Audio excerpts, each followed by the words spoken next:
Hello everyone, welcome back to this channel. In today's video, I will explain how to add the forget password functionality in Power Apps login page. So now I will show you a quick demo of how this forget password feature works in Power Apps login page. In Power Apps application, you can see there is a login page. In this login page, the forget password option is there. So while login, if the user forget their password, they can click on this forget password. So it will navigate them to this screen. So here, when they provide the email address and when clicking on the submit button, they will receive an email which contains the screen URL to create a new password. Now let me add one email address.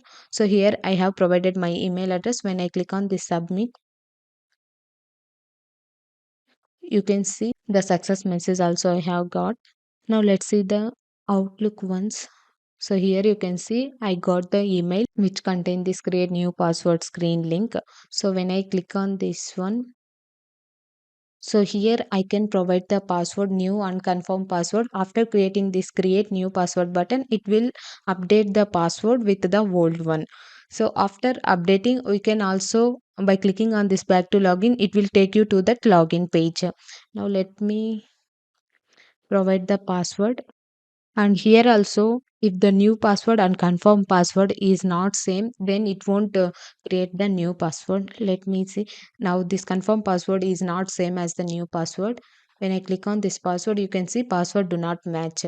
After providing this one, let me click this one. You can see password updated successfully. Now we will see the SharePoint list once. Here for this login page backend, I am using SharePoint list as a data source. So this event registration form list will store all the registered users data like user ID, password, full name, email address, phone number, etc. And here, let me refresh this site once. Now, previously I have provided this email address. You can also see the password was changed. So in this way, the users can create new password if they forget that password. Now we will see one more thing. Here I remove my record in this SharePoint list. Let me refresh this once. Now come to this Power Apps application. Click on this forgot password. If I provide that my previous email address, let's see what we will get that email. And here you can see in this email I am not getting any URL to create the new password. So it is just telling you are not currently registered. Please complete the registration process. For the registered users, it will provide the URL to create the new password. If they are not registered, it won't provide any URL to create the new password. Now we will see how to achieve all these functionalities in the Power Apps login page. Now come to the implementation process. So first we need to add the SharePoint list to this Power Apps application in the data section. So here you can see I have already added this event registration from SharePoint list. So after adding this SharePoint list, I need to create the three screens for this login page. So this is the login page screen and second one is the forget password providing email address screen and third one is creating the new password screen. So let me explain one by one. Here in the login page, add one text label and provide that text property as a forget password and its on select property. Use the navigate function to by clicking on this one, it will navigate to this user email screen. So by clicking on this one, the user needs to go this forget password screen where the screen name is user email screen. So I have provided in the forget password text on select property that screen name. After this one, create one screen like this by adding the control text input control and button control and home icon everything in within one container. And here you can see, so I took one container. Within that container, add one home icon. So when they click on this home icon, it will navigate back to the login screen. And then here I took the text input control, which will allows the user to provide their email address. And then in the submit button, when we click on this one, we need to send email address, everything, right? So I have provided this code. I will explain about the flow things later. Remaining two things you can like after sending the email, we are notifying one successful message using this notify function, and after notifying we are resetting this email address whatever we entered previously. Now let's see the another screen, which is a set password screen. So here also within the container, I took two text input controls for new password and confirm password, and one button control to create the new password, and then back to login text and icons. So when we click on this one, it will take you to again the login screen. And for this password text input controls, I also have provided some validation, like the password must be a combination of lowercase and uppercase characters along with some digits and special characters, and the length of this password must be between 8 to 15. So to achieve that one, in the unchanged property of this new password text input control, I have provided this code. I created one local variable using this update context function, and within this, for this variable, I have used this if condition. In the if condition, if it is the text whatever we entered in this text input control matches with this regular expression, which is defining that it allows the small case characters and uppercase characters and special characters, and it is the digits, and the length must be 8 to 15. So if it is matches, then the error message won't display, so that's why I have provided false value. If it is not match, then we need to display one error, so I have provided true value. For displaying an error message, I took one label control. On its visible property, I have provided that variable name. This variable will return true if the entered text is not matched with the password pattern we have provided. And in its text property, I have provided that error message like the password must be between 8 to 15 characters with a combination of lowercase, uppercase, and digits and special characters. Same thing I have done for this confirm password control also. So here for this text input control on change property, you can see here. So I took another variable named is password valid one. You can take on according to your requirements, and here also I took the same formula but I changed the control name. Here it is taking this text confirm password. Instead of this text confirm password dot text, we can also self dot text, because on the same control we are checking this validations, right?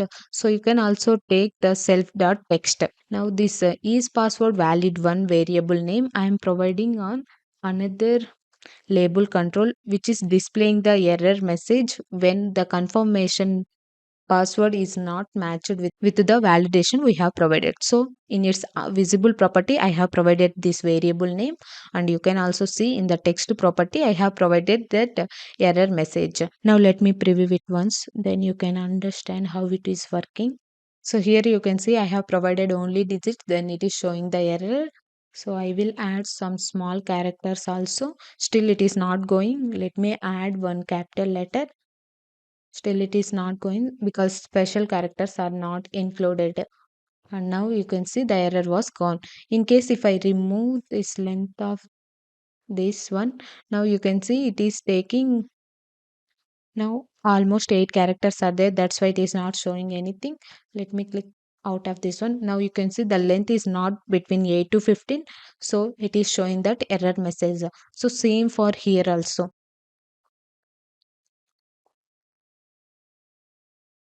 So it is showing like this. When I provide the password which is validating the condition we have provided, the error message gone. And before going to explain the code that I have provided on create new password button, we will see the another things. So this screen we are getting from the URL, right? To provide this screen in the URL, we need to perform the deep linking.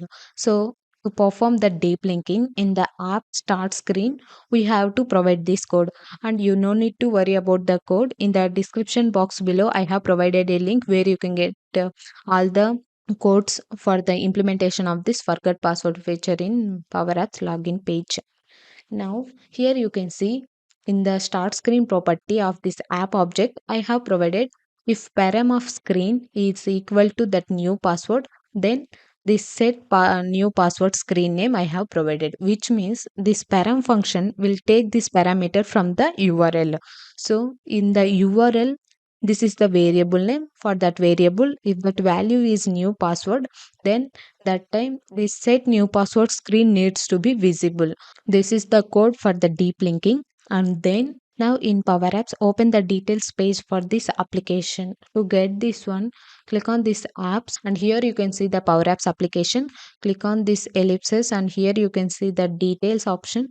Click on this details, then it will take you to this details screen. So here you can see there is a web link. Copy this web link and paste in one notepad, and here remove this source time in this web link. From this application, take this screen and provide here after the ampersand equal to that new screen value, sorry, new password.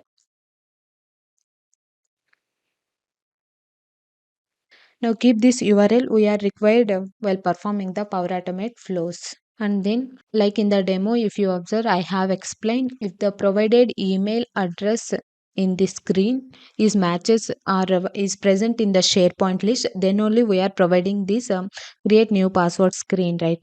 So that time we are comparing the email. So for comparison purpose, in this set new password screen on visible property, I have created one variable named where email. So this param of email will fetch the email from the URL. If you observe in this screen previously we got, and here you can see email equal to that email address whatever we have provided on this forget password screen. So whatever we have provided the email address, that will be present in the URL. So with that email we are comparing whether the email address is present in the data source or not. Let's see the code present on this create new password button on select property. Here in the if condition, I am checking password I have entered on text new password control and the confirm password text input control is same. Then using the patch function, I am updating this confirm password to the event registration from SharePoint list. So to update the password exactly to the particular record, I am using this lookup function. So in the lookup function, I am taking the base record as a email address. So the email address is matched with the where email, which is fetching from the URL. If it is matches, then we are updating the confirm password. So after updating password, it will display this successful message. In case that new and confirm password are not same, then we will display one error message like password do not match. So this is the code to create the new password by clicking on this button control. On its back to login text also, on its on select property, you can see I am giving this navigate function to navigate back to this login screen. Now we will see the Power Automate flows to send this create new password screen URL to the users who are already registered and send another message if they are not registered. Here I already created that flow. You can just see. So in the Power Automate flow, I am using this when Power Apps calls a flow trigger. So this entire flow will trigger when user provide this email address and when they click on this submit button. On its trigger, you can see I took one variable named ask in Power Apps, which is the email. For taking this one, you can click on this one. Here you can see it is showing the email. Take this user input, and here I have given the name as ask in Power Apps. And then I took the get items action from the SharePoint connector. Under these parameters for the site address, I took the site address URL, and from this site address I am taking the SharePoint list name. So it will fetch all the items from that SharePoint list name. And then I took this filter array action, which will filter the provided email address in Power Apps is matched with the emails present in the SharePoint list, which is fetching from this get items action. So in its from property, I took the body or value from this get items action, and then in the under this filter query, I took the So here dynamically I took the email, and here I choose is equal to, and then this email ask in Power Apps is taking from this trigger. Then I used one condition to check, and here you can see the length of this filter array, the output of this action is equal to 0, which means here in this filter action I am comparing, right, the email address whatever I am providing in Power Apps application with the emails present in the SharePoint list. If this array returns 0 means that email address is not present. So this condition will return true if there is no item present in the SharePoint list with the email address I provide in the Power Apps application. So on the true condition, I took this send an email v2 action. Under this one, for the two parameter I took ask in Power Apps. So it will, so this is the email address whatever we provided in the Power Apps application. And then the subject is this one. And here I am just telling that you are not registered yet. So complete the registration process. In case if it is not returning 0, which means that email address already present in the SharePoint list. So that time we need to provide that create new password Power App screen URL in the email. So again I took send an email v2 action, and here you can see the two address I took from this action, that email address and the subject I have provided in the body. For the create new password, here I am providing the hyperlink. Let me click on this code view. Sorry, here to provide, to make this create new password is a link. I am taking this anchor tag in within this h reference. I am providing this URL. So previously I told you to keep this URL. Now copy this entire thing, and here you can see the same URL only I have provided. You can just provide it within this h reference from here to this new password. So again I am providing, and then for checking purpose, previously in Power Apps screen on visible property, here we are providing one variable to fetch the email address from URL, right? So for that one I have created one more variable in this URL, which will take this URL from the trigger body of this email address. So which is nothing but the email from this trigger. Now click on this one. So like this we can make one URL in the email. Now save the changes. So in Power Automate we have created this flow, right? Now we will add this one into this Power Apps application. So for that one, come to this Power Apps application, and here click on this ellipses. You can see Power Automate. Here also you can create one new flow. Otherwise you can also take from the Power Automate. So if you are creating a new flow, click on this add flow. Here you can see there is a option create new flow, or otherwise in the add flow only, here you can see from the Power Automate whatever the flows are present, that will be displayed over here. So from here also you can add. Here I already added. The flow name is Power App send forget password link. You can also see the name of this flow in this Power Automate flow. So after adding that Power Automate flow into this application, we need to provide an input to that flow trigger, right? On the submit buttons on select property on this screen, I took the flow name. To this run function I am providing the email address as whatever we entered in this text input control. So here you can see I am providing txt email dot text. So this is the text input control name. So whatever we have provided the email address, that will be the input to this Power Automate flow. So after providing the email address, when we click on this button control, it will trigger the Power Automate flow, and then it will check whether the provided email address here is present in the SharePoint list or not. If it is present, like as in the demo I have shown, it will send that create new password screen URL. If it is not present, it will just simply send one message. So this is all about the implementation for forget password feature in the Power Apps login page. I hope you understand how to achieve this functionality and Power Apps login page. And thank you for watching this video, and don't forget to subscribe our channel.